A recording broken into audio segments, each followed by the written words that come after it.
And I live in Aurora, Minnesota. I teach at Mesabi East, and I'm very proud to be the president of the co-president of the Mesabi East Teachers Union, Education Minnesota, Local 1255. I enjoy the natural beauty of the state and believe mining can coexist. I want to talk to you tonight about how the PolyMet project can make a huge positive impact for our schools. It's estimated that PolyMet will pay $15 million in state taxes annually once mining begins. $6 million of those dollars are considered an occupational tax, which is distributed statewide. 40% of the $6 million will go directly to the elementary and secondary education statewide fund. That means $2.4 million more in our school coffers. This money will help provide more programs for our schools, more technology for our schools, and ultimately more opportunities for the children once they graduate.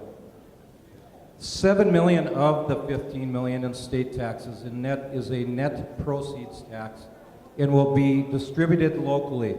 20% of that pie, or $1.4 million, goes directly to schools in northeastern Minnesota. 10%, or $700,000, will go to the Northeast Range School District. Take each of those numbers times 20, because the mine is being permitted to operate for 20 years, and you get some even more staggering numbers.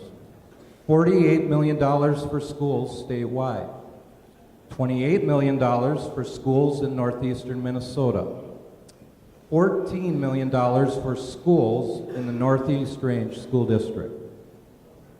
I'll do a little bit more math for you and add those numbers up. That's $90 million for a total of nearly $1 billion more for our schools in Minnesota.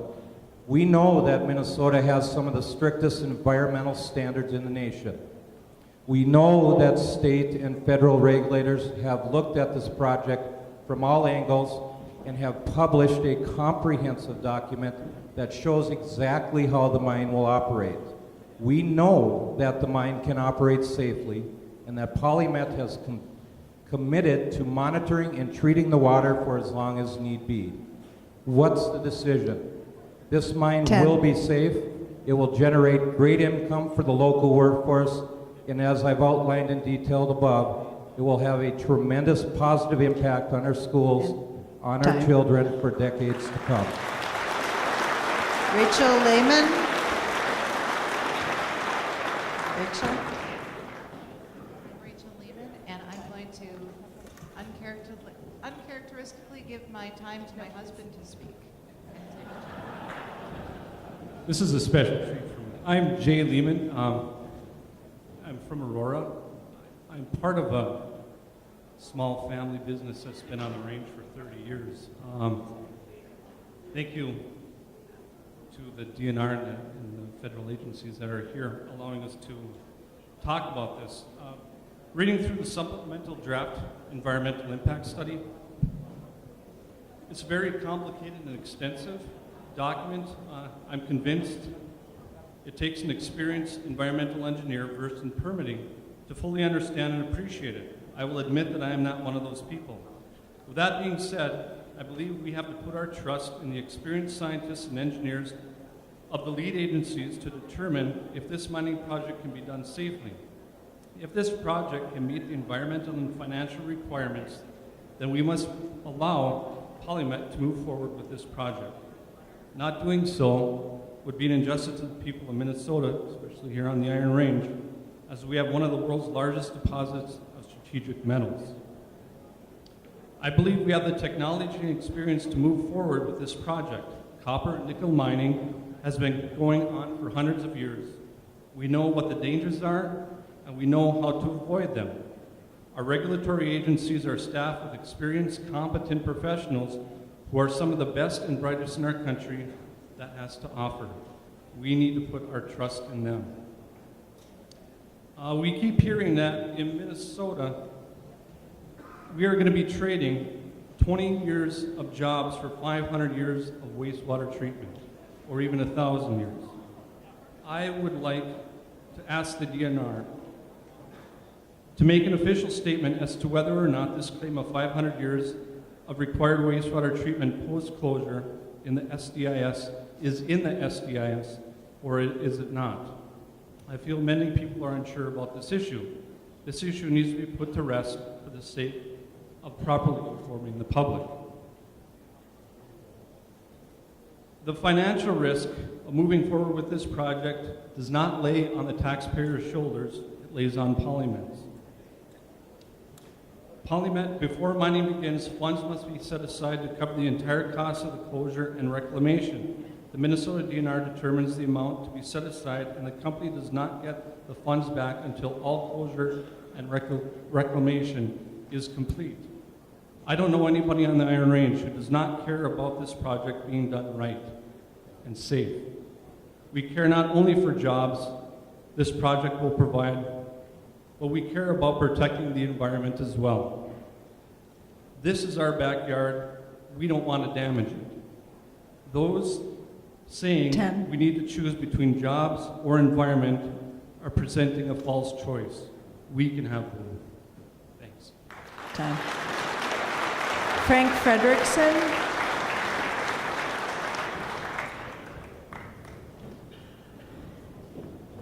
Go ahead, Frank. Hello, my name is Frank Frederickson. I was born and raised in International Falls and currently reside and work and live in Grand Rapids, Minnesota, where my wife and I are raising our family of 4 children.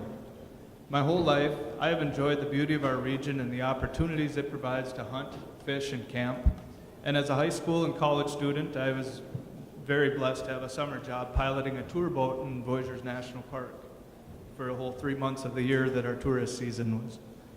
Today I'm blessed again to have a year-round job in northern Minnesota that's a direct result of the paper and mining industries in our region.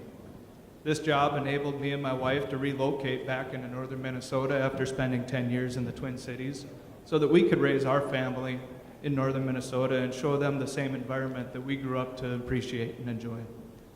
With this background, I want to state my appreciation for the efforts of the permitting agencies and of PolyMet to work together through a diligent environmental review process that identifies necessary protections for our shared environment while enabling the economic extraction of materials and minerals that we all use in our daily lives in our phones, homes, and cars.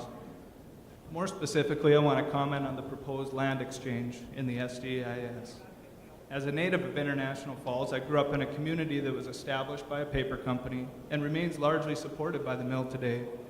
And I also enjoyed having Voyageurs National Park at my doorstep. This national park was not formed without its own controversy in the 60s and 70s.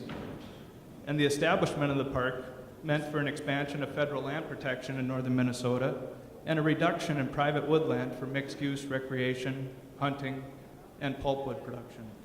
But the national park ultimately was able to coexist with the paper industry, and it was partially enabled by a land exchange between the state, county, federal, and paper mill.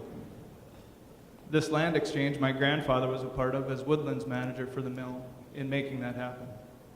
I reviewed the land exchange proposed in the SDIS between the U.S. Forest Service and PolyMet and believe this is a smart move for our region. As detailed in the SDIS, the land exchange proposes a transfer of the surface rights of 6,650 acres of federal land that is landlocked by neighboring private ownership and basically inaccessible for public use to PolyMet for the mine operation in exchange for up to 6,722 acres located within the management area of the U.S. Forest Service. The lands of the U.S. Forest Service will gain a higher recreational value, while the lands for PolyMet unite the ownership of the subsurface mineral rights with the surface rights. I believe this is a win-win for our region, and that it enables enhanced recreational opportunities for the public while enabling the extraction of minerals in an environmentally sound manner. This is a good deal for Minnesotans and our country. I fully support it, and thank you for your thorough review. Dale Long is here. My name is Dale Long. I'm from Aurora, Minnesota.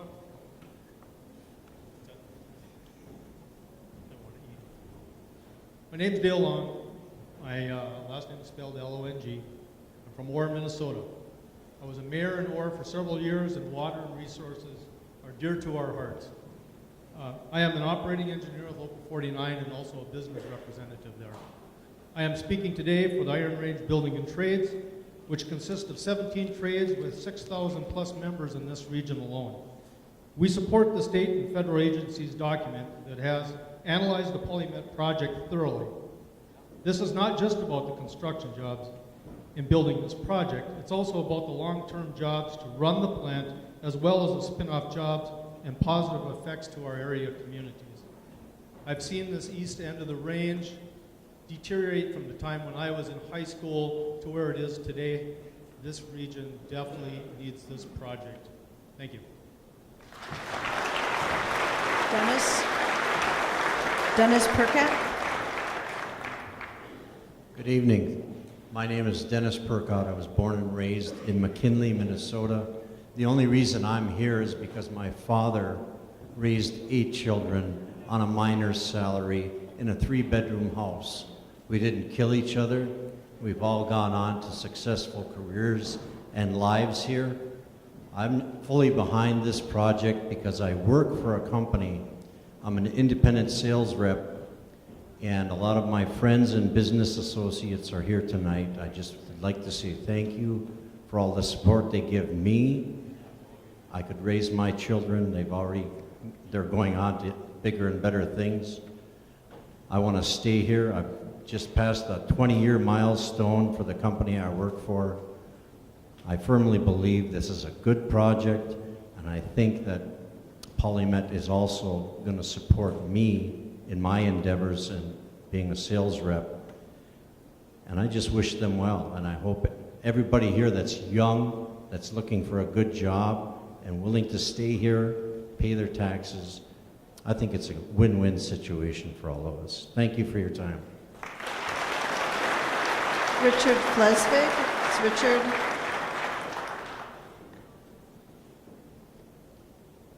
Hi, Richard. I'm Richard Flesvig from Eagles Nest Township near Ely. I've already given my statement to the stenographer, so I will yield to Mr. Andrew Urban. Hi, my name is Andrew Urban from Eagles Nest Township near Ely. I'm opposed to the current PolyMet SDIS as it is a highly flawed document. It serves as a wonderful public relations tool, but does little to protect the area's wetlands, lakes, rivers, and watershed. The SDIS learns nothing from past problems, pays little heed to the concern of other agencies, and is based on a best-case scenario rather than on hard historical data. This is a business as usual, and PolyMet will build in the expected cost of fines and lawsuits that will result from expected contamination. According to Patricia Engelking of the MPCA, since 2010, there have been 12 water quality enforcement actions against 8 metallic mining operations, which we know how to do. The settled cases resulted in fines of over $113,000. The companies paid the money, but the pollutants remain. In 1999, Herzog Engineering Company prepared a report of well and groundwater contamination for the U.S. Army Corps of Engineers. The easy cleanup of the old Air Force station in Finland, Minnesota, proved not so easy, as frequent fracturing had allowed groundwater and well contamination. Contaminants polluted private wells, municipal well at Finland. The SDIS says little about the problem posed by fractures. Pollution of groundwater and wells doesn't happen under a best-case scenario, but in July of 2012, after a record-breaking rainstorm, Duluth learned that nature doesn't always follow best-case scenarios. The Minnesota Department of Health in August 2009 pointed out that mining activities in this area puts at risk private and public wells because, I'm quoting, wells in this area are a public health concern because the aquifer exhibits sensitive geologic conditions. Here, there are no protective layers of fine-grained materials such as clay or shale to prevent the movement of contaminants into the aquifer. The SDIS gives a best-case scenario for a double osmosis system that has never been tested with these particular contaminants and at this proposed volume. The SDIS is built on best-case scenarios, skewed data to support them.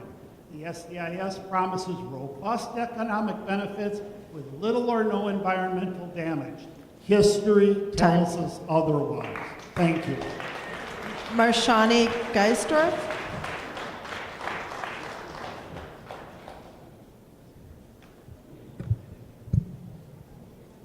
Hello, I'm Marshawn Geisdorf, and I'm giving my time to my daughter, Bianca Geisdorf. My name is Bianca Geisdorf, and I'm from Aurora. I'm the Vice President of the 7th Grade Student Council for Wasabi East High School. I know of numerous students who live at or beneath the poverty line due to loss of jobs or lack of opportunity for good-paying jobs. Jobs are important for the future of the students of Wasabi East and the Iron Range. Presently, good-paying jobs are secure, and many of us will have to move away in order to be able to earn a living capable of supporting the family. The reason our towns are here today in the first place was because of mining. It provided our families with jobs capable of supporting them. We need these jobs that Polymet will bring to our towns for strong communities and thriving families, not ones that just get by living in poverty. We truly care about our land, air, and water, and believe that SDIS is sufficient to address this. The co-lead agencies have done the job needed to show that Polymet will not pollute our land, air, and water. I support the work of the DNR, the Army Corps of Engineers, and U.S. Forest Service. I also believe that Minnesota Pollution Control Agency is the best in the world and will make sure Polymet does not pollute. Thank you. Mike Perala. Mike.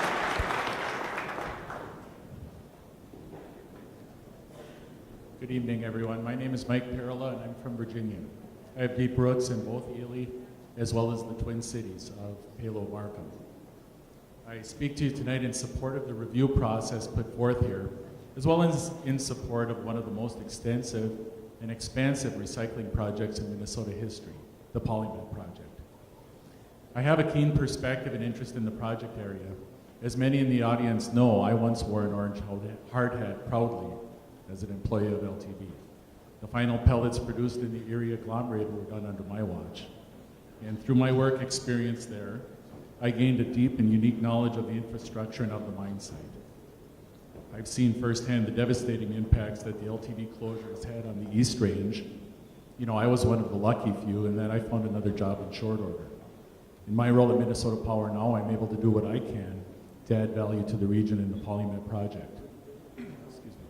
I speak tonight in support of the review process managed by the Minnesota DNR. Some people may think it a long process. I think that the length of the process has been dictated appropriately by the complexity of the project and the robustness of the Erie mine site. Admittedly, it's also been partially driven by corrections along the way. As Beth said in last week's comments by former Ely Mayor Scrava, and I paraphrase, the process is being conducted by professionals with input from experts, and if at the end of the day the project receives a determination of adequacy, then it should certainly go forward. On the other hand, if the process requires further review, then that review should take place, and that echoes my sentiments to the T. Review of the process indicates that accepted study practices have been followed in all steps. You know, I'm really amused by the misrepresentations behind the 200-year and 500-year impact numbers being bandied about by the media and the project opponents. I see the only relevance of those numbers of any significance as to provide parameters beyond those of reasonable impact. Sound science and basic design of experiments both indicate that you want to extend a study period beyond that time frame in which you reasonably expect impacts to occur. I point to the treatment station at the Duncan Pit as a prime example of this.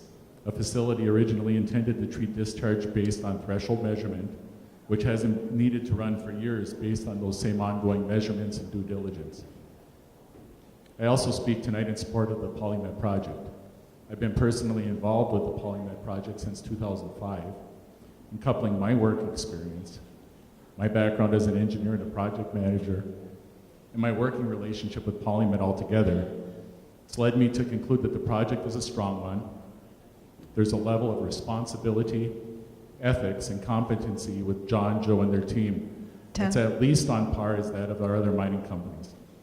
In closing, I look forward to successful completion of the public process and the decision of adequacy. I want to stand on the rod mill deck and watch the mills go around in our concentrator.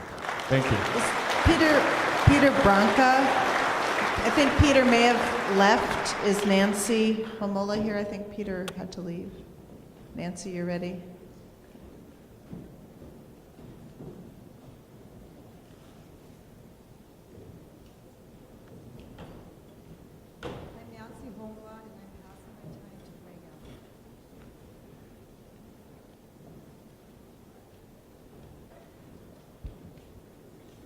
Good evening. My name is Greg Allen, and I am superintendent of Wasabi East Schools, this place right here, home of the Giants. I'm an avid outdoorsman. I care about the environment. I use our natural resources. I canoe, camp, fish, hunt, and enjoy this area. I enjoy the natural beauty of the state and believe mining can coexist. We live in a beautiful area where mining has existed for generations. I care about protecting the environment as much as the next guy. I support the PolyMet project. As the Iron Range's population has steadily declined, naturally, so has our school enrollment. As you may know or may not know, school funding from the state is based on a per pupil count, which is why over the years, so many schools have consolidated. And if you take a look in the large commons, you will see about 21 different school buildings that are now, all students are housed in one. It's quite a wall of buildings. Many districts have been forced into short-term borrowing to cover costs. Schools on the range do not receive property tax from the mines. They receive taconite tax when the mines are producing.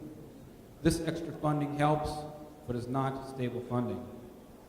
PolyMet mining will bring new jobs, which will bring in new families. School enrollments and our ability to add teachers, class offerings, and new technology will increase as a result. I support PolyMet. The mine's economic impact will directly affect Iron Range Schools' ability to provide a top-notch education for our children. The DNR, U.S. Forest Service, and U.S. Army Corps of Engineers have done great work. If I were grading it, I would give you an A+. Thank you for your comprehensive work. I support this document and the PolyMet project on behalf of one of the many schools that will benefit from this well-designed project. I encourage you to move forward. Thank you. Karen? Is Karen Christian here?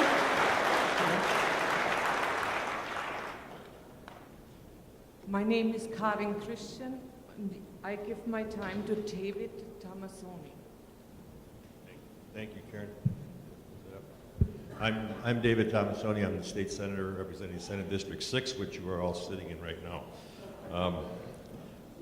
On behalf of the Iron Range delegation, as Representative Dill originally talked about, I'm also speaking for the Iron Range delegation, and I'm here to tell you that we all support this project. As I was saying in Duluth last week, this DEIS is 2,200 pages long and has cost PolyMet upwards of $65 million and has been in the works for over 8 years. There have been 6 agencies involved, both on the state and federal level, as well as the tribes, in order to ensure that all the I's are dotted and all the T's are crossed. We want it done right, and our laws require it to be done right, and our people want it done right. This SDEIS addresses subaqueous storage, refutes acid rock drainage, and includes financial assurance references which are unique to an EIS. You know, we've been mining up here for 125 years. In fact, it's the result of mining proceeds that the Delta Airlines Reservation Center was built. You know, John D. Rockefeller once said that had it not been for the Mesabi Iron Range, we never would have won World War II. Well, imagine how much copper is being used in our high-tech military today. PolyMet is an open-pit mine which will provide 500 to 1,000 construction jobs, 366 direct jobs, and over 700 spin-off jobs. Some people say it's not worth it. Well, tell the people of Aurora and White Lakes that these jobs aren't worth it and see what kind of reaction you get. Tell the people of the Iron Range that mining jobs aren't necessary and see what kind of answer you get. Try to even imagine living on the Iron Range without mining. The entire area would be a huge ghost town. PolyMet is mining. This is not sulfide mining. This is precious metals mining. These will be conflict-free minerals. In other words, no 10-year-old kids will be employed at 50 cents a day. No wars are going to be fought to overthrow the regimes, but rather we'll have an environmentally considerate mine in a region where mining has existed and provided for our economy for over 125 years. And after all these years of mining, we still have some of the cleanest water and air in the country, and that was noted recently by a previously referenced University of Minnesota study. Yale University just concluded that of about 62 different minerals that they studied, that there is no good substitute for these minerals. Well, guess what, folks? All of these minerals don't fall out of the sky. Every single one of them has to be mined. The National Academy of Science just released the finding that pollution in China makes its way to U.S. They wrote outsourcing. 10 seconds? 10. Jeez. We can do this thing right. We can do it right here, right now, the right way, with jobs and the environment working hand in hand and side by side. Dylan Scherer. Dylan?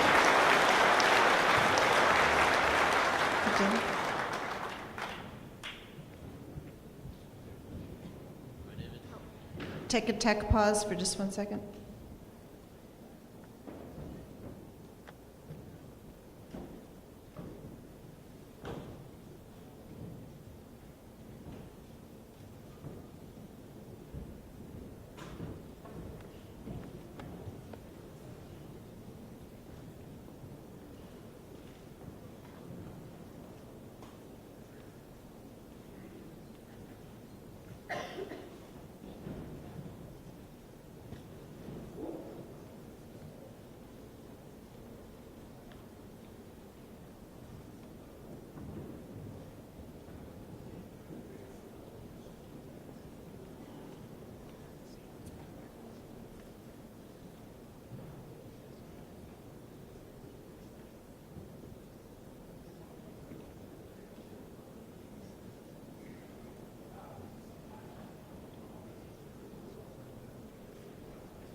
If you can't see, we're just working on the steno machine for a second.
There's another stenographer on the way up, so there'll be a new machine in just a second.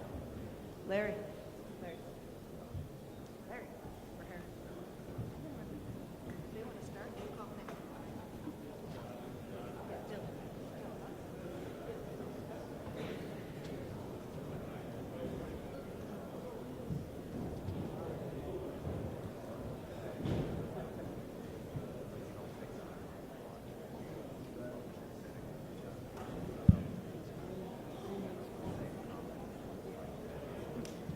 Dylan.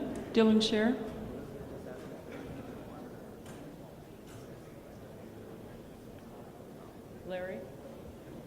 Larry, we're ready to go. My name is Dylan Chair, and I'd like to give my time to Sue Bowman.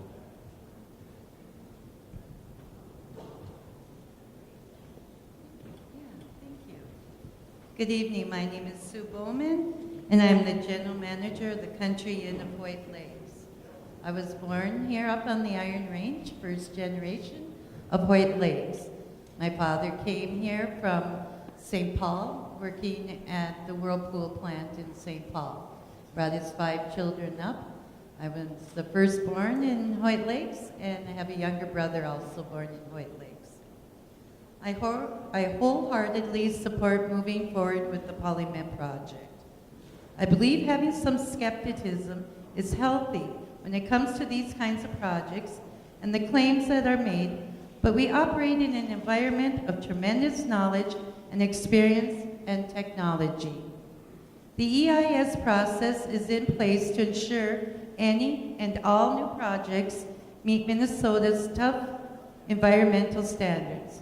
If you read the SDEIS, you will see that PolyMet has addressed all the potential issues and proves that copper-nickel mining can be both pro-environment and pro-jobs.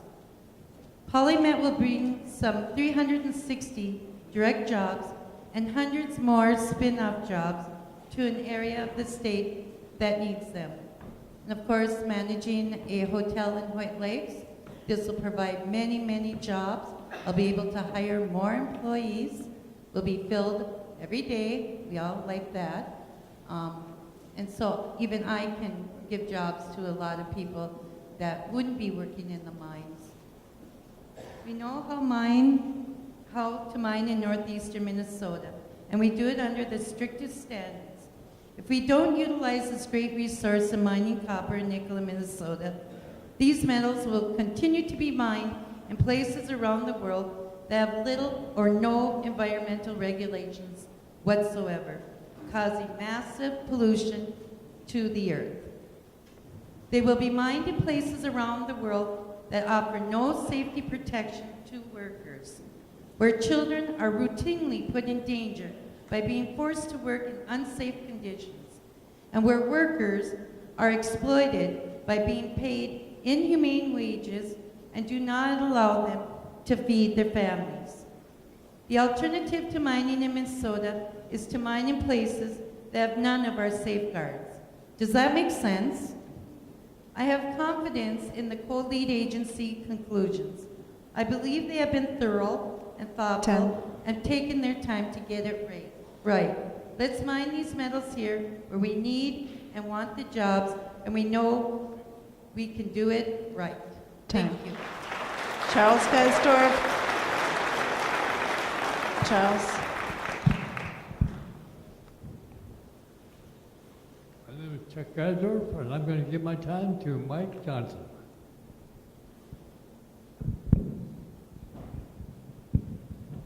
That's fine, thank you. Mike Johnson, I'm the current president of the Engineers Club of Northern Minnesota. And the Engineers Club of Northern Minnesota is in favor of the PolyMet project near White Lakes. By gaining the Minnesota DNR and other lead agency approvals of the supplemental draft EIS impact statement, the project can move into the permitting stage of the project. The PolyMet project has provided a positive economic impact to the region, has given many communities hope of a source of good paying jobs for a considerable time.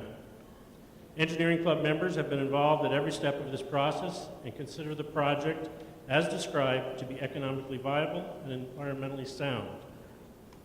The Engineers Club of Northern Minnesota is in its 100th year as an organization, and we're dedicated to the advancement of engineering in our region and the social intercourse around the various disciplines of engineering.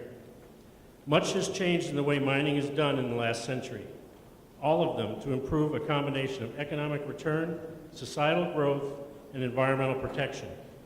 We believe that the PolyMet project is respectful of the great tradition of mining in northern Minnesota, while at the same time continuing to improve on the various mining processes and results. Minnesota and the United States of America have a process for approving projects such as this. PolyMet has gone to incredible lengths to satisfy the regulations and the law. It is time for the DNR and other co-lead agencies to grant a positive record of decision for the supplemental draft EIS and allow PolyMet to move into the permitting stage. This positive decision will allow the benefits of the project to be one step closer to reality for the individuals, businesses, and communities of Minnesota and the United States of America. Thank you. Chris Freeland. Is Chris here? Chris Freeland. Walter Hautala.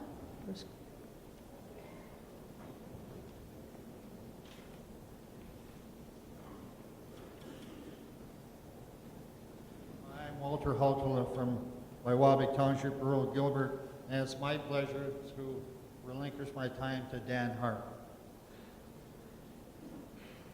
Hello, thank you for this opportunity. My name is Dan Harp. I've had several professional hats over the years. Right now, I think I'm just a work in progress. I'd like to address the location that we're talking about. I believe this is an absolutely perfect location that we're looking at. I see Hoyt Lakes as the birthplace of our present iron mining industry, and I see history repeating itself here.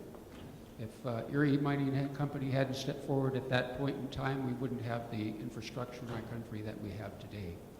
And we have a great opportunity here. This is a world-class resource, and I think this is a stepping off point that has an awful lot of merit. Everything that we do has an impact, and we should make as small an impact as we can. This is already an industrial site. We already have a huge facility there. We're using the existing tailings basin, and we have a lot of the road, railroad, electrical infrastructure in place. Really, the only thing we're doing is digging a pit area, and when we talk about hundreds of acres, if you compare that to what we're really doing, to put it into perspective, this is a tiny little spot that we're doing. Regarding the issue of risk, we've said a lot about that tonight, and I also trust all the agencies that have worked very hard for 8 years or more, maybe closer to 10, and I'm assuming they had an awful lot of work to do in that time, and I believe they've been hard at it.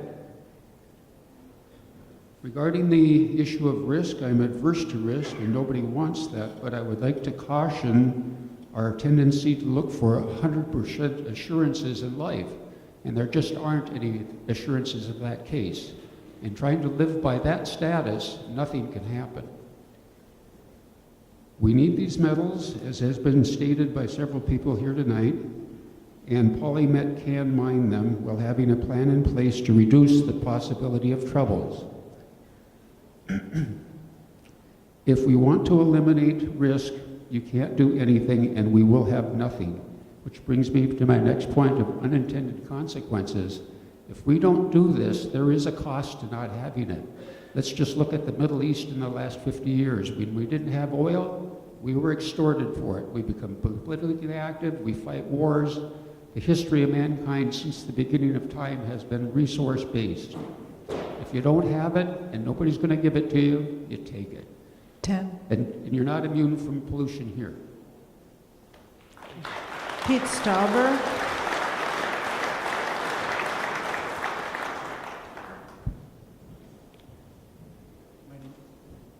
My name is Pete Stauber, S-T-A-U-B-E-R. I live in the city of Hermantown, Minnesota. I'm married, father of 4. I am a St. Louis County Commissioner. Commissioner, thank you for bringing your delegation here and to allow us to have this civil process. I'm tired of hearing the untruths from the anti-mining crowd that water treatment will be required for 100 years and cost billions of dollars. From what I've read in the SDIS, that's a gross exaggeration. On pages 3 and 4 of the SDIS, it states, quote, "It is uncertain how long the North Met project proposed action would require water treatment, but it is expected to be long-term. Actual treatment requirements will be based on measured rather than modeled North Met project water quality performance, as determined through monitoring requirements. Polymet would be held accountable to maintenance and monitoring required under permit and would not be released until all conditions have met," unquote. It does not say treatment will be required for 500 years. It says treatment will be determined using measured results, which is the way the law is designed to responsibly handle it. Isn't that logical?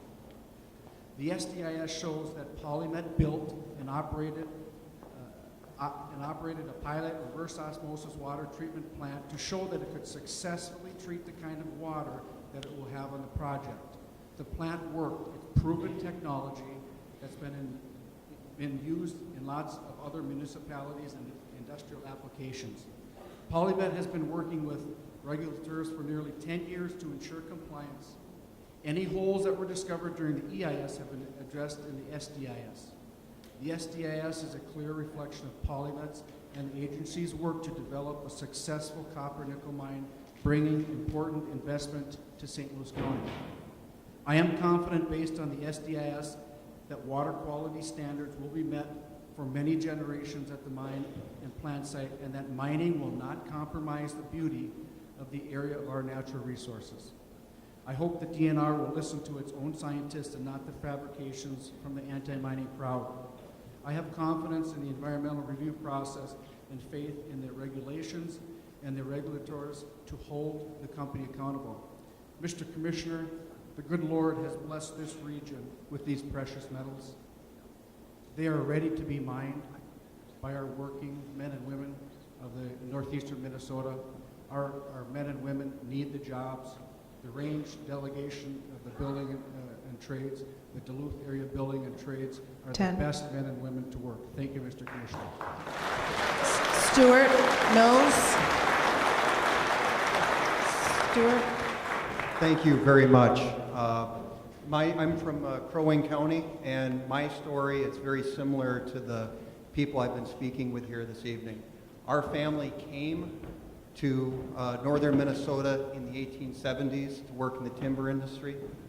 My great-great-grandfather mined iron on the Cuyuna Range, and my grandfather was one of the last people to boom logs in northern Minnesota. And what we are about, why we came to northern Minnesota, is about natural resources and jobs and growing the economy and growing prosperity. And this project, Polymet, is a great harbinger of things to come. We have tremendous opportunities to grow jobs, to grow prosperity, and grow our economy, not only in this area, but all across northern Minnesota, because we have a very interconnected economy. But on top of working here and growing prosperity and growing our families and becoming more interconnected, we also hunt, we also fish here. This is our backyard.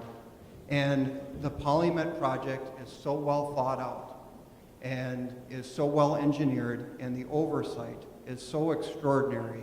There is absolutely no reason why we cannot have both economic prosperity and clean water so we can hunt and fish and not only enjoy the economy, but also enjoy ecology. Go Polymet. Thank you. James Watson.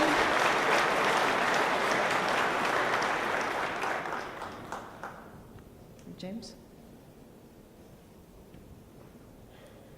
Well, first off, I'd like to thank everybody for showing up here. I'm just a grunt that worked at the mines, like so many other people here. Friends that I've worked with, friends that I haven't worked with. And I've seen firsthand some of the work that PolyMet does. Maybe not firsthand, but second, third, or fourth hand.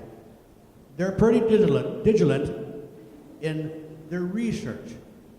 Rightfully so, because I suppose they're told they have to do it that way.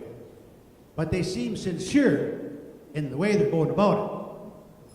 I would also like to thank the whole team of PolyMet for taking part in this, giving us the opportunity to push it along. Also, at the same time, I'd like to thank all these people here that have taken a part in this, to make sure that it is done right. And the church looks like, to me, like it's done right. There's no reason, in my opinion, as why we can't get along with all our environmentalists. We have seen tonight so far the wild rice thing. Sort of a homemade expert on wild rice. That sounds like it's rectified. Doesn't sound like it'd be a big problem. Wild rice is very susceptible to bad things for it. If something bad shows up for the wild rice, it's going to show it quick. And all the experimentation that PolyMet has done in this last 8, 9, 10 years, you'd have to see it to believe it is actually done. And it's a good thing that we have some investors that are willing to take a chance on a venture like this. I'm 100% for PolyMet in that we need the jobs. We have so many of our young people that have left the area. Young families have left because there's no livelihood for them here. There's no one family that I can think of that is capable of supporting a family on $10 an hour wage. It looks like PolyMet is going to be one of the good bearers of good wages and benefits. They already have a facility that is pretty much already built. There's modifications due, of course. But that is all laid out already in what they're going to do if this is approved. So I think PolyMet needs to go forward so we don't wind up with a whole bunch of ghost towns on Iron Range. 10. That's about it. Thanks for listening. Rory Scholes. Hello, my name is Rory Scholes. I'm from SCOLES. I'm from Finland, Minnesota. I own and operate a downhill and cross-country ski and snowboard rental shop in Lutzen, Minnesota. And I specifically want to point out a lot of talk about trusting our officials and in these processes, that we are all kind of putting our eggs in that basket as far as our government entities keeping an eye on our environmental quality. I have watched the MPCA openly allow Lutzen Mountain corporations to violate their water permit to draw down the Papa River for 10 years. So as we say, yeah, this environmental review process looks great, and I want to trust the DNR and the MPCA to do a good job. I have personally watched in my area them not do their jobs. And we are all human beings and we all make mistakes. And I think that it's our job to hold these people accountable when mistakes are made. So I also am very concerned about, after 2 years ago, watching a 500-year flood event come to our area, after a 200-year flood event come to our area, and not see those types of events not be included in these environmental review processes. I think that's one of the biggest oversights that we can make right now. You know, all of us will be in the ground in 100 years, okay? But our kids and our grandkids are going to be here to deal with this planet that we live on. And every single 98% of scientists on this planet are pointing to a planet where we are dealing with more and more climate extremes. And if you can't wake up to that fact and look what's happening on the planet, seeing all the records being broken on a monthly, daily basis on the planet, I think we have our priorities mixed up. I also want to point out too, I have a son, I have 2 sons, and there's a lot of talk about progress and how wonderful progress is and what a great thing it is. It is wonderful on the one hand, but it is a double-edged sword. You know, we need copper for our devices. I have a smartphone. I don't have electricity in my house. I don't have running water in my house. okay? And how many of you people who have kids and grandkids are absolutely sick and tired of watching our kids stuck more and more in front of these screens? All right, that's what this copper is going to. It's going to China to make these devices to be sold back to us so that our kids can spend less and less time with us. I'm not going to allow that to happen, okay? So, thank you. Keith Hazel. My name is Keith Hazel, and I'll start my time with Jim Atkinson. Get really close to the mic.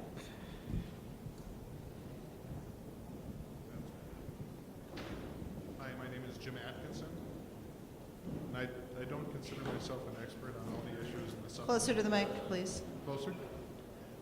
However, I do consider myself somewhat of an expert on the agencies that are the lead for this environmental review. I've worked in a heavily regulated industry for 28 years and have had to get many different permits and gone through environmental reviews and full-blown EISs with the DNR and the Army Corps and the Forest Service also involved in some of those. And what I know about them is that they've always, without fail, been very cautious, deliberate, and really spent the time and energy necessary to make sure that things were the way they were supposed to be. My observations about the supplemental draft EIS are, first of all, that it's been a long time in the making. 10 years is enough time for any EIS to be fully developed. And it's based on what I think are very conservative assumptions. So I think we're really looking at a worst-case scenario in the predictions that are made. And it really provides a comprehensive and understandable analysis of the issues, which it should after 10 years of development. I think PolyMet has demonstrated a commitment to do this right. They've been at it for 10 years as well. They've put in tens of millions of dollars into the environmental studies. And it's also clear that they respect the role and the obligations of the agencies that will have to give them permits. My opinion is that this SDEIS is more than adequate, and it's time to move forward into the permitting stage. Based on everything I've known and all my experiences with the agencies, I think we can all trust them to do just as good of a job in the permitting as they've done on developing this EIS. Thank you. Bud Fontana.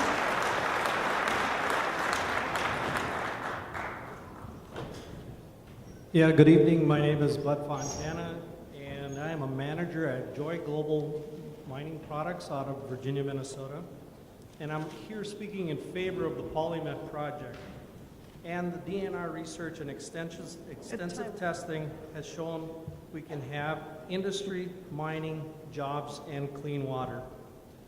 According to the document, the average mining job pays $62,000 per year on average. The jobs PolyMet will create are good, high-paying jobs that people on the Iron Range are trained for and are good at. The spin-off jobs that will be created because of the PolyMet jobs, like those that Joy Global and I provide, are also very important to our communities. The socioeconomic studies included in the primary geographic area impacted by the PolyMet project include areas of Duluth, Hibbing, Virginia, Ely, along with some portions of Cook County and Lake County, a vast region. When you look at the population trend in our area, you will see that there has been nearly a 10% decrease since 1980. Our young people, my daughter, has had to move away from our community to the cities to find work. These jobs have to be well-paying to sustain a family, to be able to purchase products and drive an economy. The PolyMet project can bring hundreds of these direct pay jobs back to our region and bring some of our youth back to the families that they left.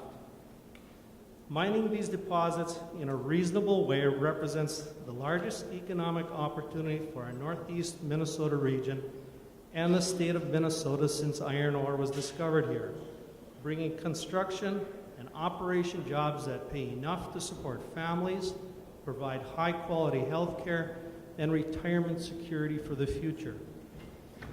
If you use, like I do, all the devices in our life these days, which are coming at us faster and faster, you support the mining industry, whether it's here locally or in some foreign country. I am glad we have state policies that call for responsible extraction of our mineral resources and strong laws and processes in place to ensure we protect the people and the environment when we mine. I support the draft environmental impact statement and believe it provides a sound foundation for the company to seek and obtain the needed permits to operate.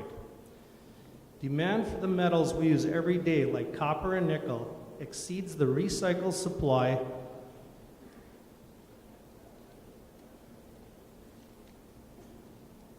domestic supply. We are net importers of these metals.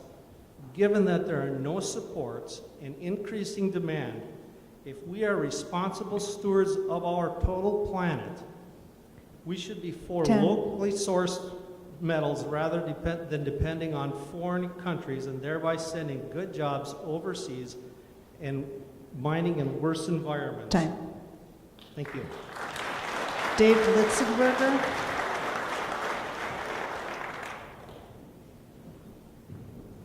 I'm Dave Litzenberger, and I'm giving my time to Deborah Cleese. I think so.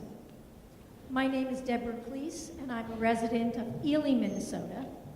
And I would like to address some issues that have come again and again in this discussion: science, data-driven outcomes, and socioeconomics. My comments will really focus on what I perceive to be flaws in two interactive parts of the SDEIS: modeling of water movement at the mine site and current hydrology at the site, and the impact of these model errors on another section, which is the socioeconomic section. After reviewing the information, I have read the whole EIS, and I have especially paid attention to Chapter 8 and Appendix C. And in there are scientific studies, and the ones that I found most compelling were the 5 letters and memos contained in the hydrology section of Appendix C. I contend that these problems in the model, and we've heard some questions about the importance of modeling, and I will also call attention to the fact that it's PolyMet's modeling itself that has contained 200-year and 500-year outcomes. However, the modeled water quality at 500 years is only the point at which the water doesn't get worse. The predictions in these models create serious challenges to prediction of critical economic component, future mitigation and remediation costs. Risk assessment cannot be separated from risk management.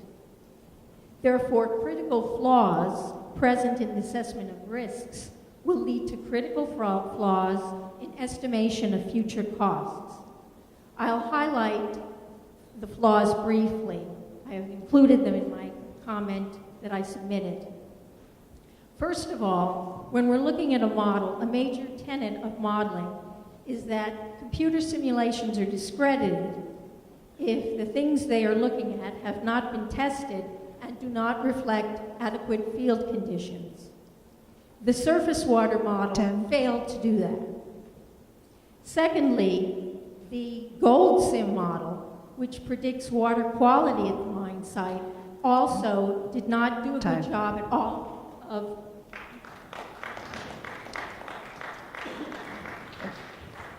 Joe Scherer. Good evening. My name is Joe Scherer from Embarrass, Minnesota.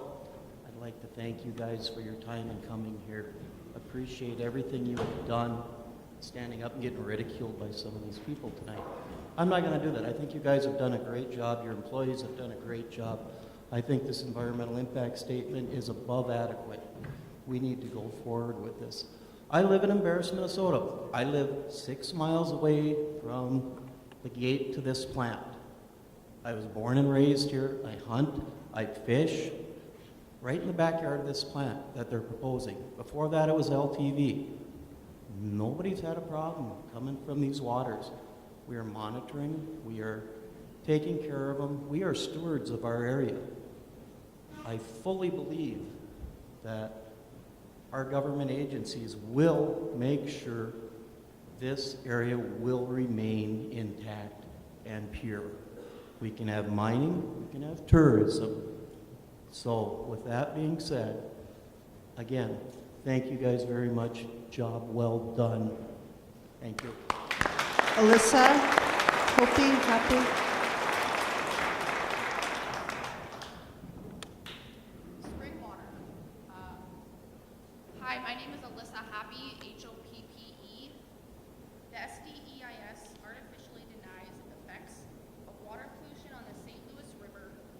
The SDEIS fails to recognize environmental justice effects of pollutants such as methylmercury and arsenic that may be found in fish, game, and wild rice, as well as water, and may cause particular harm to tribal members or low-income families who rely on fish, game, and wild rice.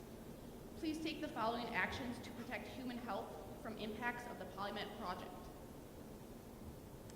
Redo the SDEIS to disclose mercury concentrations and loading release directly or indirectly into the surface waters from all Polymet sources. Redo the SDEIS to assess mercury impacts without unreasonable assumptions, like the offset for embarrassed mercury increases, or the claim that 92% of mercury is never released from tailings. Redo the SDEIS to evaluate methylmercury bioaccumulation from air emissions of mercury and sulfides, water discharge of mercury and sulfate, and hydrological changes resulting from the Polymet project. Redo the SDEIS to require a separate and clear health risk assessment, prepared in conjunction with the Minnesota Health Department to analyze impacts of all Polymet sulfide mine and plant pollution releases and accumulations on health, including a description of the known human health impacts of Polymet's emissions and discharges in language understandable to the public, assessment of potential impacts on residential wells from tailings basins, seepage, health risk assessment for on-site workers at both the Polymet mine and plant, assessment of cumulative mercury risks, including actual hazard quotients in lakes already impaired for mercury and fish, assessment of cumulative cancer and non-cancer risks from existing and additional sources of manganese, arsenic, lead, nickel, and other toxic chemicals, applying the most protective health risk limit and federal toxic profile health analysis. Assessment of all risks using a 70-year lifetime for exposure. Assessment of cumulative risks of multiple chemicals and exposure routes, drinking water, fish, wild rice, on infants, children, and the elderly. Assessment of cumulative risks of mercury contamination of the fish in the St. Louis River and estuaries for the Lake Superior. Complete a mercury TMDL study for the St. Louis River before finalizing the Polymet SDEIS. Reject the Polymet sulfide mine project due to its unacceptable health and environmental health impacts on families and tribal members who fish, hunt, and gather. Barbara Jones. Is Barbara Jones here? Raina Crow. As it's getting later in the evening, if you're speaking, you may want to get close by, one or two ahead. I'm Raina Crow, and I am going to yield my time to Nikki Crow.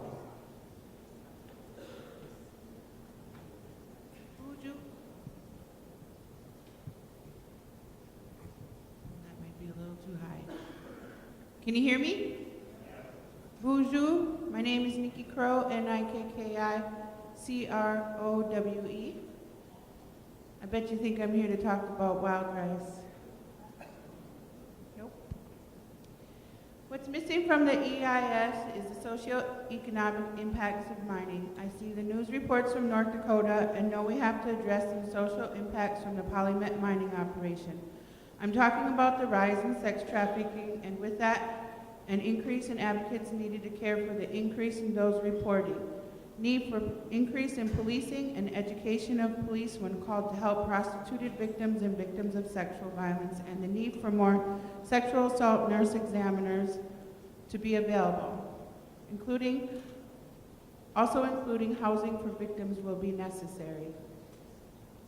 This is a quote from freetowork.org. It is generally believed that human trafficking is a human rights abuse, which fundamentally can be disaggregated into a political issue or an issue of inequality. It is not. The reality today is that sex trafficking is a mining issue and an environmental issue. How will Polymet work to protect the vulnerable population of the communities they will be moving into? How will they help fund the organizations that work with the victims of trafficking and rape? How will they help to educate their employees to report suspected trafficking going on around them? The SDIS is not complete until these impacts are addressed. Miigwech. Melissa Skelton. You see Melissa there? Tracy Welch.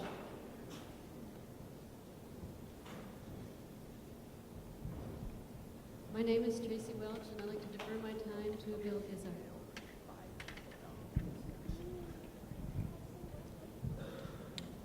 Hello, my name is Bill Erzar from Ely, lifelong resident, third-generation steelworker. I'm a business owner in Ely and former school board member. I look at the opportunity to bring Polymet to our area. I look at the needs, the jobs, the benefits it will bring to our communities, the state, and the nation. I also looked at the challenges that face a project like this in water quality, wetlands, wildlife, etc. Growing up in Ely's population was near 6,000. The K-12 enrollment was 1,775 students. Today there are 540 kids in Ely's K-12, a drop of 70%, resulting in loss of dozens of teaching jobs. Ely's population today is about 3,460, a drop of 264 from 2000 to 2010. Sure, there's more people living in the townships, but that doesn't tell the whole story. Drive through town and look at the 15 shuttered storefronts. The additional people in the townships haven't kept those businesses open. Drive from the post office to Central Avenue and Harvey Street. 8 empty houses in 2 blocks. Of the 2,022 housing units in Ely, 17% or 344 are vacant. Shingles coming off the roofs. Our median age is now 45.3 and climbing, a jump of more than 6% since the 2000 census. Ely's median household income has dropped from $27,600 in 2000 to about an average of $24,000 as of the 2010 census.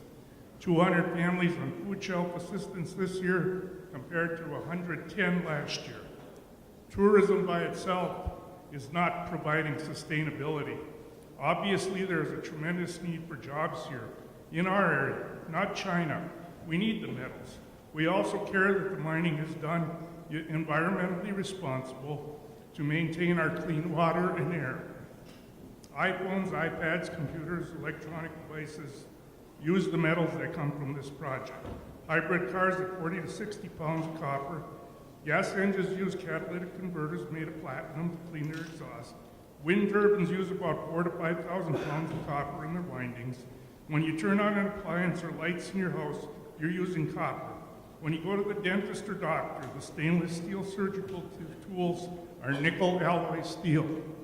Therefore, after reading the EIS summary and reviewed other parts of the document, I can conclude that the scientists and technicians that researched and evaluated the processes, including mitigation and treatment procedures, have done an in-depth job to adequately address these issues, and I support their findings for this project to move forward. Charles Flynn. Charles Flynn. William Paulo.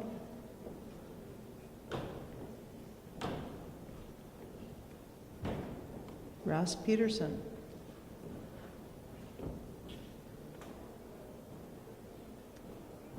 Jeff Hoyam. Oh, who's here? Jeff Hoyam.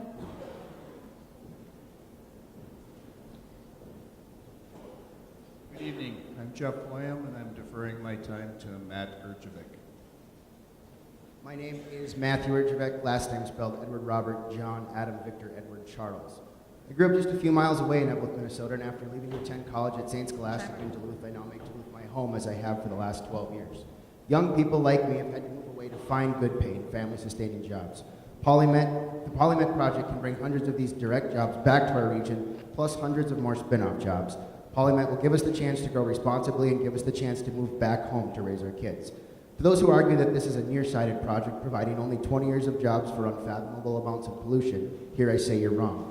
Polymet will be a pioneer, and when shown they can mine these resources responsibly, will pave the way for other such projects in copper nickel mining. Minnesota is incredibly fortunate to have some of the largest deposits of these metals in the world located in an area that is already set up for mining activity with strong environmental regulations. The draft EIS demonstrates that copper nickel mining can be done responsibly in Minnesota. The SD EIS does not say treatment will be required for 500 years. It says treatment will be determined using measured results, which is the way the law is designed to responsibly handle it. The 200 and 500-year timeframes used in the SD EIS models represent the duration that the models were run, not to predict how long treatment would be needed. The model was designed simply to make sure that at a distant year far in the future, say 2514, water quality standards would be met, and guess what? The models say they will. When a project admits pollution may occur, as they have to, but can scientifically also say any pollution released will still be within guidelines and standards, are you truly against the project which shows how technology can be used to safely, legally, and smartly obtain these resources, or are you against any and all pollution? If the truth is you're against 100% of pollutants, it's going to be a very cold walk home tonight in the Northland, because surely you don't want to be burning fossil fuels in an internal combustion engine or risking water damage at a hydroelectric dam to power your hybrid. I'm confident based on the SDIS that water quality standards will be met for many generations at the mine or plant site, and that mining will not compromise the beauty of the area. I believe the company has gone above and beyond to show it's capable of protecting our water and other natural resources. I trust that the science is good on this because reverse osmosis has been around for a long time. Reverse osmosis has already been used to treat more than 2 million gallons of minutely contaminated water from the former LTV site. Without Polymet and reverse osmosis, these pollutants would continue to leach into nearby waters. What does that mean? That the only way to guarantee polluted waters in the Northland is to continue to deny this project, as Polymet will be bound under their permits to leave the site cleaner upon completion of the mine than when they began. I encourage and ask the DNR, EPA, and other government entities associated with the project to publish a quick facts list acknowledging some of the more often found misconceptions with the SDEIS and Polymet project, as I have mentioned. Another often misquoted fact specifically is that Polymet will pollute the BWCA. Thanks to a geological formation rangers know as the Laurentian Divide, water cannot and will not flow north to any water endanger the BWCA. To those who say water is water and if any is polluted, it's all polluted, I respond saying yes, I took and passed 8th grade science as well and learned all about the water cycle. But if that's your argument, why are you attempting to delay a project that can produce these needed minerals in an environmentally friendly way, and where are your rallies demanding change in China, Brazil, and other polluted countries with lax regulations? You can't say not in my backyard, I'm an environmentalist, but I'm okay with pollution elsewhere. John Sweeney. John?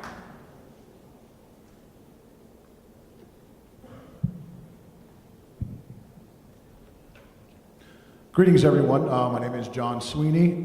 I am a Minnesota Hoyt Lakes native. I grew up here. I see a lot of memories in this gym from growing up here and going to high school here. I am now a small business owner in Hoyt Lakes, and I actually left the area due to the impending close of the mining around here and the issues that were going on. I would like to see Polymet come in and give our youth and our natives here an opportunity to choose to leave if they want to go out and find education, employment in other areas, experience the world, but not have to leave. Without Polymet and other companies like Polymet, we understand that there will be no choice. And as a small business owner in Hoyt Lakes, we can see that if we don't get the industries back into town, in the area, that a lot of us small business owners will in fact go under. So we are looking forward to having Polymet come in. We're looking forward to the checks and balances that are going to be provided to ensure that we do have healthy, clean water, healthy environment, and that these chemicals that are being referred to do not actually leach into the environment and destroy the environment as many people are claiming. That's about all I have to say, and thank you guys for coming out and giving us an opportunity to express ourselves, and we look forward to seeing you guys in the future. Thank you. It's David Tomasoni. David?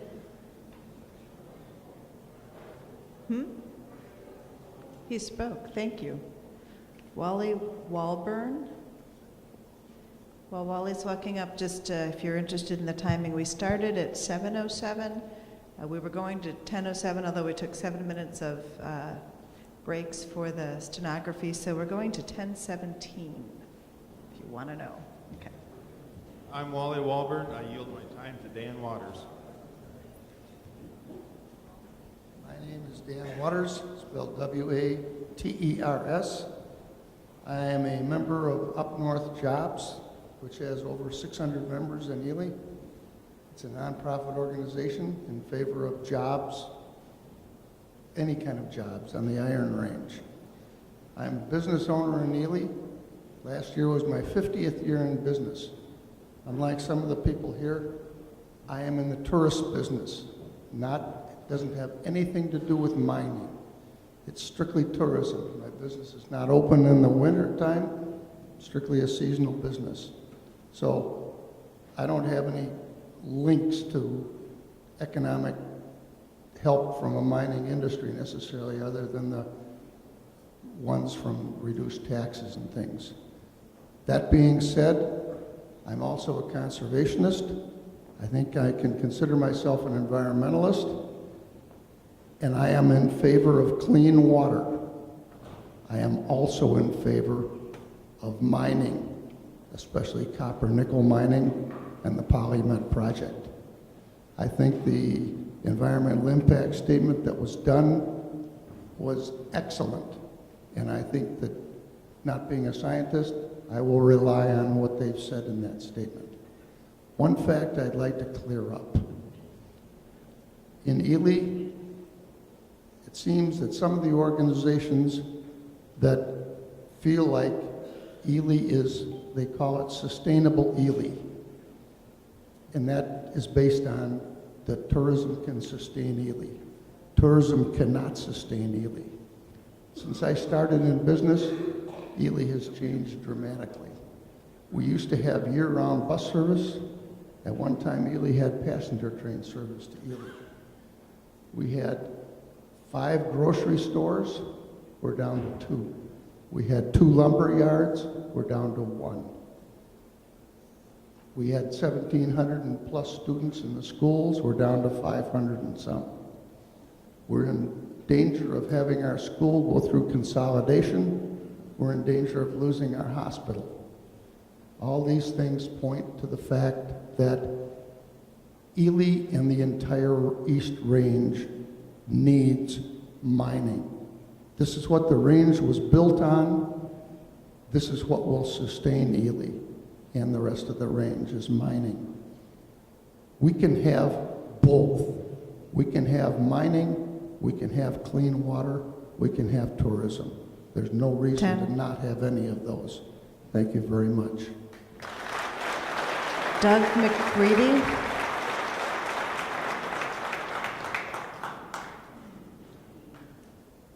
Hi, I'm Doug McCready. I'm yielding my time to Nancy. My name is Nancy McCready. I'm from Ely. Actually, I live on Fall Lake, which is in the Pushway watershed. I'm president of Conservationists with Common Sense. We represent over 4,000 people all across the United States. Back in the 1970s, environmental organizations made us all a little bit more aware of pollution and environmental issues. We have the Clean Water and the Clean Water and Air Act due to their efforts. Also in the 1970s, there was much talk about Inco wanting to mine copper nickel. Fortunately, that didn't happen. as we didn't have the strict pollution regulations that we have today. Times have changed. We have more pollution and environmental regulations to protect our water and air than we did 40 years ago. And right along with those better regulations, we have far better mining technology. So-called environmental groups are making the same arguments today as they did 40 years ago. It's never been done before. All copper nickel mines pollute. They have become extreme preservationist groups against all economic development they deem as incompatible with our area. These preservation groups refuse to acknowledge advances in mining technology. Instead of embracing this new technology and working with PolyMet and others, they oppose these projects with false rhetoric and propaganda. They have done the same with logging. These are the same groups that have opposed cell phone tower near Fall Lake and are fighting to stop a short snowmobile trail from north of Grand Marais from McFarland Lake to South Fowl Lake, and this is all outside of the boundary waters, and they say it's too close to the boundary waters, even though the boundary waters has no buffer zone. The environmental community should be ashamed of themselves. They should be embracing this new technology and working together to make this project happen. Conservationists with Common Sense supports the SDEIS and the permitting process of the PolyMet project. We support scientific data and objective analysis of government agencies and elected officials when making and implementing land management and environmental policies. Public input is also important, but hopefully science will prove or disprove if PolyMet can be done safely, and that the decision-making isn't left up to the courts and environmental lawyers. Enough with all the delays. Let's get this project going. Thank you.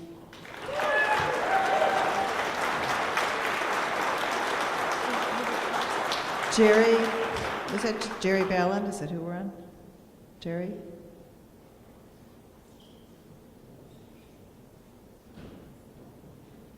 Matthew Tyler?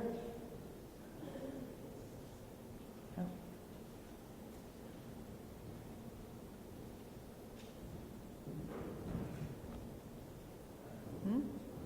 Somebody's coming?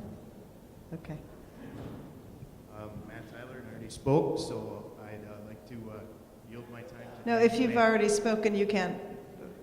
Yeah, you don't have time to yield. Thank you for letting us know. So we're on to Vern Simula, just in terms of fairness for everybody getting opportunities. Is Vern available? Not present. Mark Skelton? Already spoke? You guys are good. Wow. Jane Kaushak? Carl Winkler? Carl? Olivia Ridge. Are you coming up to speak? No, Olivia Ridge. Chad Sarr? Good, we're going to start typing new names, so thank you, Chad. My name is Chad Sarr, and I'm going to yield my time to Margaret Hodnick. My name is Margaret Hodnick. I'm a native of Aurora, and I work for Minnesota Power as Vice President of Regulatory and Legislative Affairs. Minnesota Power and the lead strongly support the PolyMet project and the draft EIS. The mining industry has long been and remains profoundly good for this region and the state. Because of mining, my dad had work that gave us a comfortable life, though certainly not one of luxury. My dad ran heavy equipment for Minnesota Power. His job provided the staples of a middle-class life: food, clothing, health care, college educations for 4 children, and a decent retirement. Because of mining, we had strong schools and communities that helped us become educated, contributing citizens. Our family and hundreds of others like us were and are able to stay in northeastern Minnesota because of mining. We were also blessed with endless opportunities to appreciate nature and recreate right out our front door. For the past 130 years, northeastern Minnesota residents have not only mined our resources for the betterment of the state, but we have preserved the land so that others can enjoy its beauty. After decades of mining, this is still a beautiful place to live, and mining provides high-quality jobs directly and indirectly that are the mainstay of this natural resource-based economy. Polymet's technology and project proposal would create more and diverse mining jobs, all, as EIS shows, while protecting this region we call home. While I grew up here, I have also lived in the metro area where the presence of quality jobs and the life that comes with them is a given the rest of the state doesn't have. Mining brings metro-type economic opportunity to places like Aurora and White Lakes and Virginia and Hibbing. Mining sustains and elevates the opportunity for a quality of life here that is too often only available in the largest cities. Cities which grow bigger, more congested, and more environmentally and socially challenged by the day. Polymet is a tremendous opportunity to create high-quality employment for people living a high quality of life here. I've spent a large part of my career dealing with state government on issues of industry policy and regulation. After the professional and public review of the Polymet EIS through this process, I am confident state and federal agencies will find the project is permittable in a way that fully protects the environment. I'm confident because I have reviewed the EIS, which has been so comprehensively developed by multiple state, federal, and tribal agencies. I am confident because I know our agencies carry out their regulatory responsibilities competently, thoroughly, and with the highest integrity. This regulatory competence and diligence is evident in this process, and it will continue once Polymet is operating. Aurora White Lakes and our region expect and will accept no less. Our society clearly needs the minerals Polymet will produce, and our regulators have clearly met their responsibility developing the EIS. Mike Forsman. Drew, can you pop it up? I think it was Mike Forsman was next. Dan, he spoke. He's gone. Dan Hume. Dan. Thank you. My name is Dan Hume, and I live between Ely and Tower, about halfway. And I want to thank you for having the hearing, and I hope you're listening carefully because a lot of good things were said tonight. None of us are as smart as all of us. So it's important that we take what we hear and really think about it. This is really kind of an amazing process. As I looked at this document, and I'm not going to tell you I read 2,300 pages because I didn't. I think that's impossible. But I did focus on some things that were concern of mine, and I'm not going to talk about what if, or what will be, or how long it'll be. I want to talk about what is right now. Right now, today, as we sit here in this watershed, the Minnesota Pollution Control Agency has classified dozens of streams, rivers, and lakes as impaired. What makes them impaired? Levels of mercury above what we consider to be safe.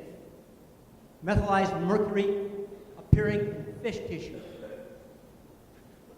1 in 10 children who are born in this watershed have elevated levels of mercury in their body when they are born. That's not a statistical anomaly, but compared to other places in the state, it's astronomical. This project, as good as it appears to be, and the science you are examining, what it claims, admits this in this document. Annually, 11 million gallons of untreated water will be released into the watershed from the tailings containment area. Another 5 million gallons will be released into the watershed from the mine site itself. 16 million gallons of water. This year, next year, the next year, the next year, the next year. How much mercury is that? The EIS really falls short in dealing with mercury, and I think it behooves you to hold them accountable. We certainly expect that. Everybody here who's in the mining community expects it, and those of us who aren't but live here also expect it. Matter of fact, we demand it. We cannot put at rest children who are innocent residents the way we are now. 1,600 75 kids have been tested positive so far. And I think that's unconscionable in the name of jobs or minerals or anything else. Children is all we have. Thank you. Time. Dan Waters.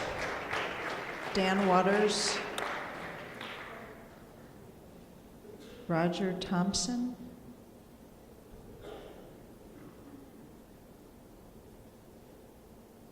Al Podominic. Yell out if you're here, okay? Dave Zielinski.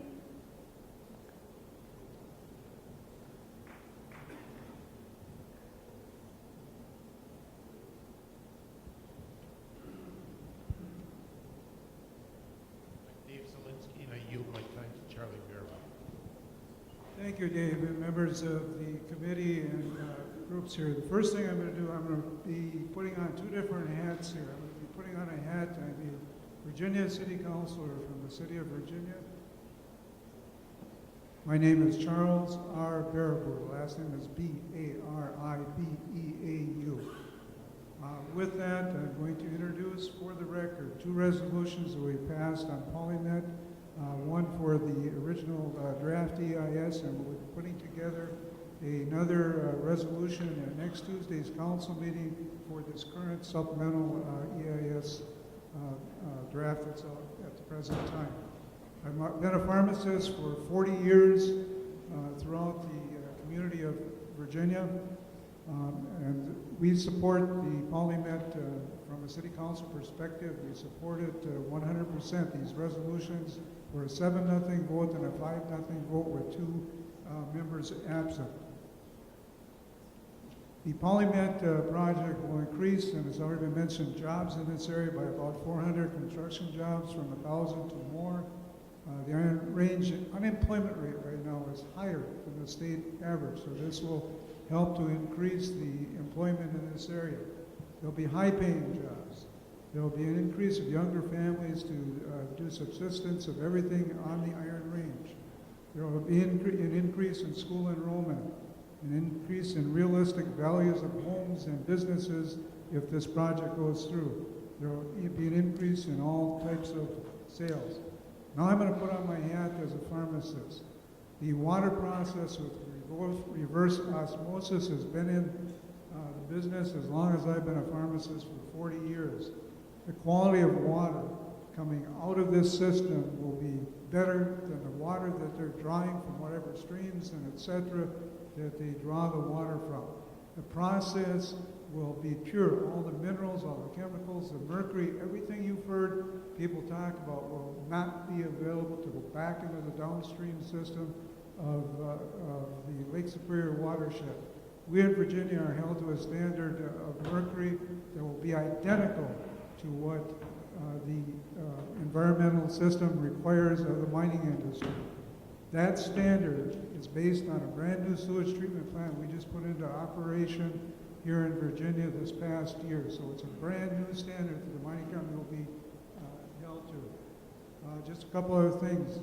Reverse osmosis is used in drinking water for purification, food industry, your food and juices, your household water industries, your sewage treatment plants, your desalination of for fresh water from the ocean. 10. The pharmaceutical industry has used reverse osmosis, which is purity of water, for many years. One last thing, it also extracts bacteria and pathogens from the system, depending on the membranes they use. So the water will be more pure than what I need. Thank you. Dave Zielinski.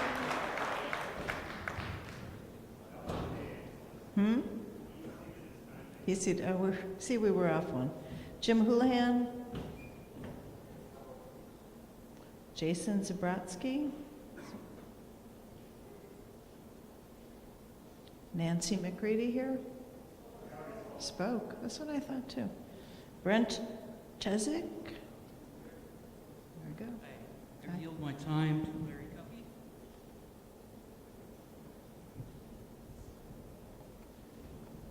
My name is Larry Cuffey, C-U-F-F-E, and I'm a resident of the City of Virginia, and I'm also on the City of Virginia City Council. I've been here ever since this place opened up, and I had a speech prepared, something to talk about here, but it's going to be redundant for what everybody else has already said. I'm a fourth generation Iron Ranger. My father is of Italian descent, and my mother is Ojibwe. We have a very strong family background and strong family heritage.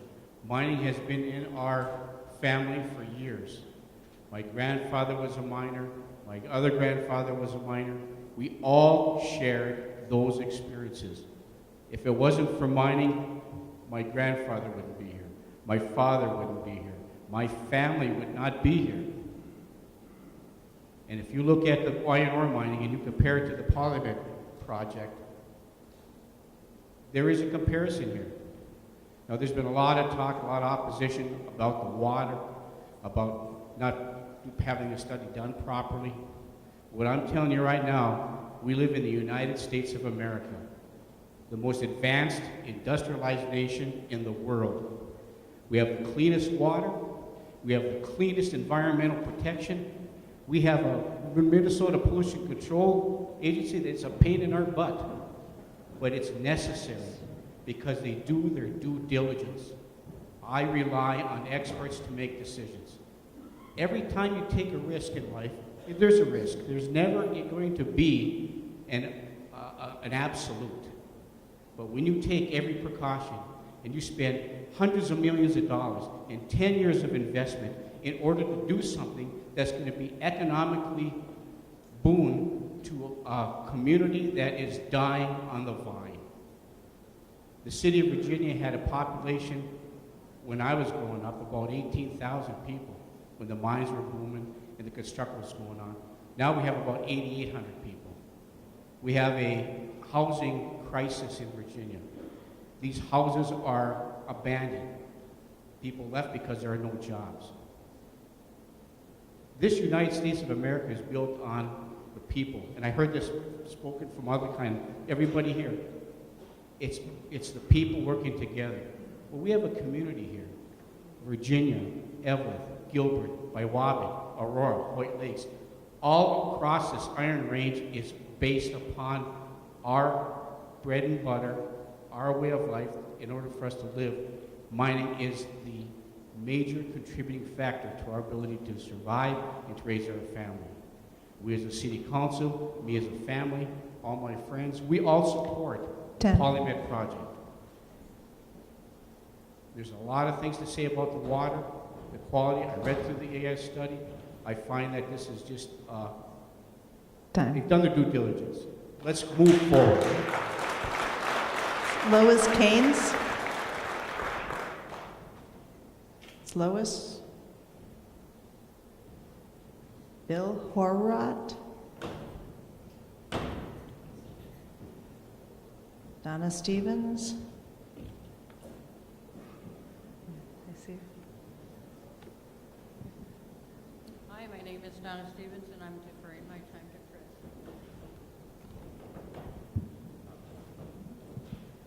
Chris. Hello, my name is Chris Spenningsby, Spenningsby, and I'm a resident of Duluth, Minnesota, and I support the Polymet project as outlined in the SDEIS for three primary reasons.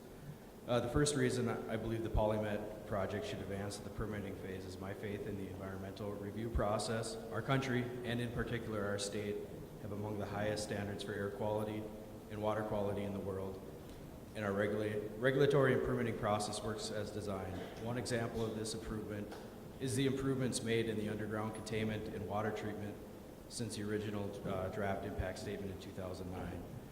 The regulating agencies and Polymet identified an improvement in their process, tested and implemented this new design, and now they're able to reduce the projected sulfate level in the wastewater discharge to less than 10 milligrams per liter, which by the way is 25 times less than the standard required for drinking water.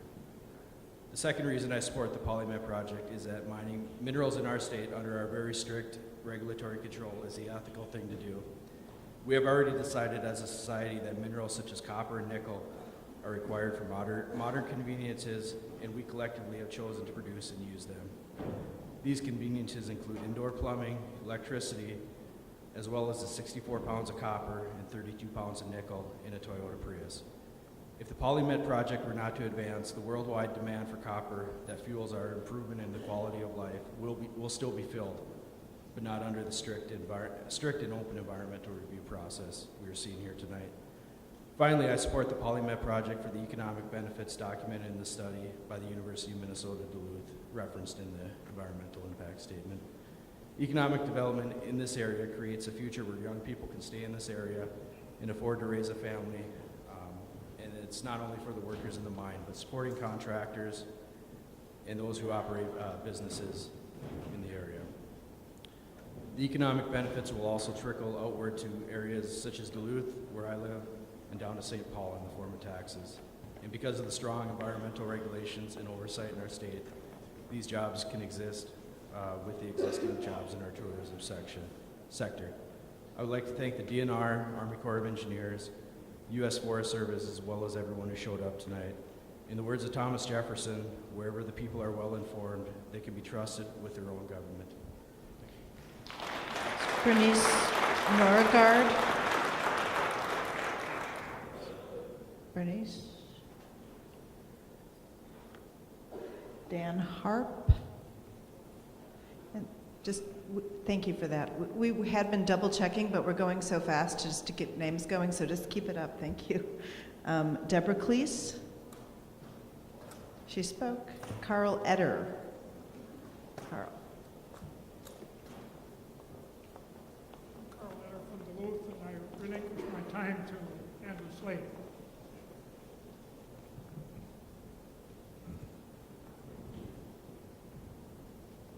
Hi, good evening. My name is Andrew Slade. I live in Duluth, Minnesota.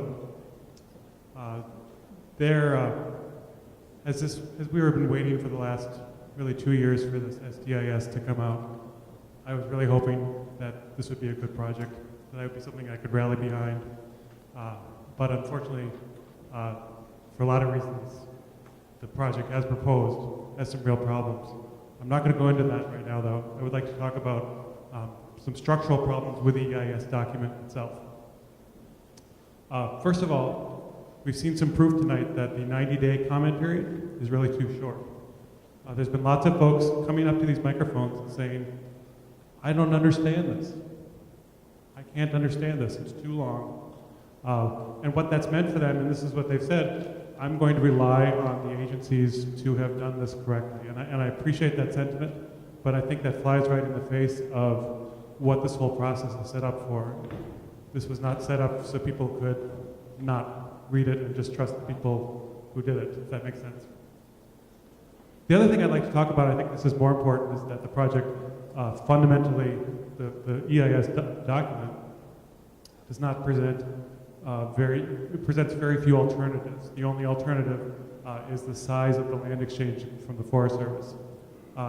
There was buried in the EIS the rejection of an alternative which I really think should have been considered more seriously, and that was the alternative of an underground mine. And here's why I think that should have been considered. For one thing, it would have reduced the impact on wetlands by about 900 acres. 900 acres less of high-quality wetlands impacted. But it also would have made for a more complex project, a project which would have led to more employment. Now, we all want jobs. An underground mine would have provided more jobs. However, the reason that it was rejected out of the EIS as an alternative was pretty simple. It was too expensive. Based on copper prices of today, it would have been too expensive, and I put that in quotes, to do the underground mine. Which means that the company has said, we don't want to have that complex of a project where we need to hire more people to do it. We're going to do it cheaper and quicker and not wait, for example, till copper prices go up. Which raises another bigger question, I'm sorry, but what will happen to this project if and when copper prices go back down again? I think we're setting ourselves up to do a poor project, and we're doing it too soon. So I feel that the EIS is missing a very important alternative that should have been included. Thank you. Deborah Cleese. If your name is up here, I'll ask you to come sit in the front row so I can see who's ready to speak. Is Deborah Carl Eder? Just spoke for. Susan Bowman. Mitch Robertson. Grab some more names. Who's sitting here who thinks their name's still in there, who's ready to talk? Raise your hand. How many people? Do I really see 1, 2, 3? No, there's more hands than we can definitely handle. Okay, we're going to just draw names quick.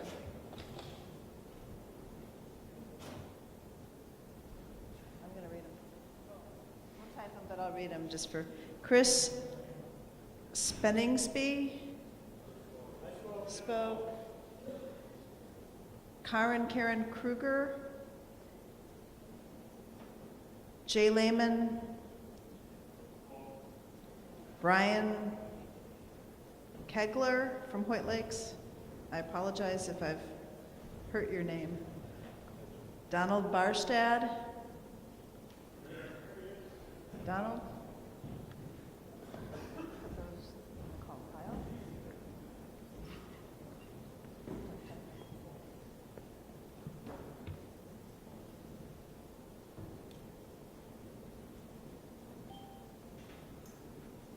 And if we type your name and you're here, come sit in the front row so we know.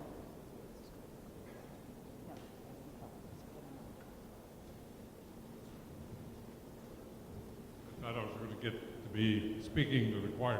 But anyway, I'm releasing my time.